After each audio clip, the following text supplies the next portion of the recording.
यह घटना आगरा के रहने वाले एक मुस्लिम परिवार की है। महादेव की कृपा भक्ति कोई मजहब धर्म नहीं देखती। कैसे एक मुस्लिम परिवार को महादेव ने मौत से बचाया, यह सुनकर आपकी रूह तक कांप उठेगी। और महादेव की महिमा की गूंज आज भी आगरा की उन गलियों में गूंज रही है। करीम पेशे से एक जूता व्यापारी है। करीम ने बताया कि यह घटना 2005 की है, जब उनके घर पर भूत प्रेत का साया था और उन्हीं की पहचान वाले ने उनके घर पर आत्मा का प्रकोप डाला था। करीम कहते हैं कि मेरे पिताजी पाकिस्तान से थे और आगरा में उनका कारोबार था। 1947 से पहले ही वह आगरा शिफ्ट हो चुके थे और मोची का काम करते करते उन्होंने जूते का छोटा सा कारोबार शुरू किया। करीम कहते हैं कि जिस जगह पर उनका घर था वहाँ पर एक ही मुस्लिम घर हुआ करता था और बाकी सभी घर हिंदू परिवारों के थे और गली के कोने पर एक पुराना शिव मंदिर भी था। बचपन से ही मंदिर के भजनों की आवाज़ कानों में पड़कर दिन की शुरुआत हुआ करती थी और दिल में एक विश्वास महादेव के लिए बन चुका था। जब हमारे पिताजी हमें मस्जिद लेकर जाया करते तो वह कहते कि सारे धर्म एक है, भगवान एक है। जैसे हमारे दिन की शुरुआत महादेव के नाम से होती है, इससे हमारा धर्म नहीं बदलेगा और ना ही हमारे दिल में कोई नफरत आएगी। इसी तरह से महादेव के नाम से लगाव बचपन से ही मेरे मन में था। समय के साथ साथ मोहल्ला खाली होने लगा और आज गली में एक भी हिंदू फैमिली नहीं रहती, लेकिन वह मंदिर आज भी वहीं पर है। साल 2005 की बात है, जब मैंने अपने पिता का छोटा सा कारोबार बड़ा किया और काम में काफ़ी तरक्की की और अपने घर को भी नया बनाया।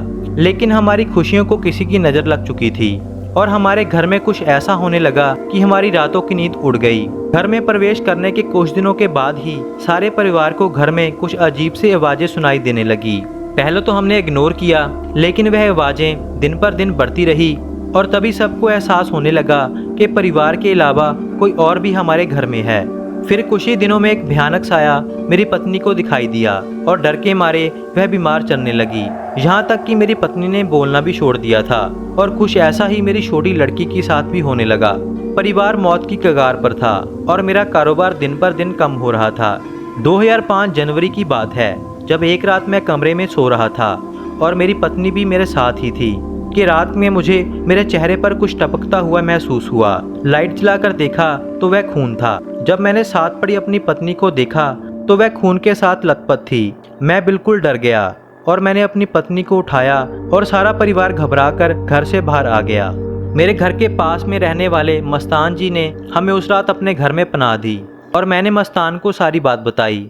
मस्तान जी अगले दिन मुझे एक फकीर बाबा के पास ले गए और फकीर बाबा ने कहा कि तुम्हारे घर पर आत्माओं का पहरा है और वह आत्मा तुम्हारे घर से 2 मौतें लेकर जाएगी और तुम्हारे घर का यह हाल तुम्हारे किसी करीबी ने ही किया है। जब हमने फकीर बाबा से इसका हल पूछा तो उनका जवाब सुनकर मैं दंग रह गया। फकीर ने कहा कि इस मौत को तो मौत का देवता ही टाल सकता है, जिसके हाथ में काल है वह महाकाल ही तेरे दिल में बसता है। बाबा की यह बात सुनकर मैं घर में आ गया। महाकाल हमारी यह दुविधा कैसे दूर करेंगे, यह बात मैं सोचता ही जा रहा था। क्या मैं महादेव के मंदिर जाऊं? लोग मेरे बारे में क्या कहेंगे? मंदिर जाकर मैं पूजा कैसे करूंगा? सोच सोचकर मैं बेहाल हो रहा था। उधर हर रात हमें जीना मुश्किल हो रहा था। अब तो जोर जोर से थप्पड़ भी पड़ने लगे थे और डरावनी आवाजें घर में रुकने नहीं दे रही थी। लेकिन सुबह होते ही सब कुछ बंद हो जाता। मैं सोच ही रहा था कि मैं महादेव की शरण में कैसे जाऊं, लोग मेरे बारे में क्या कहेंगे, कि तभी महाशिवरात्रि का समय आया। मेरी पत्नी की शायद वह महाशिवरात्रि की रात आखिरी रात होती अगर महादेव की कृपा हमारे परिवार पर ना होती। मंदिर के स्पीकर में महाकाल महादेव का नाम जाप चलने लगा और सारी रात चलता रहा। मुझे मंदिर जाने की जरूरत ही नहीं पड़ी और महादेव खुद इस गरीब मुश्किल में पड़े करीम के परिवार को बचाने आए। महादेव ने आकर हमें क्या हुक्म दिया यह बात तो मैं नहीं बता सकता, लेकिन महादेव ने उस आत्मा को हमारे घर से निकाल दिया और वह आत्मा उस रात उसी के घर पर गई जिसने हमारे घर में छोड़ा था और उस आदमी के घर से सारी रात चीखने चिल्लाने की आवाज़ें आती रही। हैरानी की बात तो यह है कि मेरी पत्नी और बच्ची उसी रात से बिल्कुल ठीक हैं और मेरी पत्नी और बच्ची के गले में एक एक रुद्राक्ष है।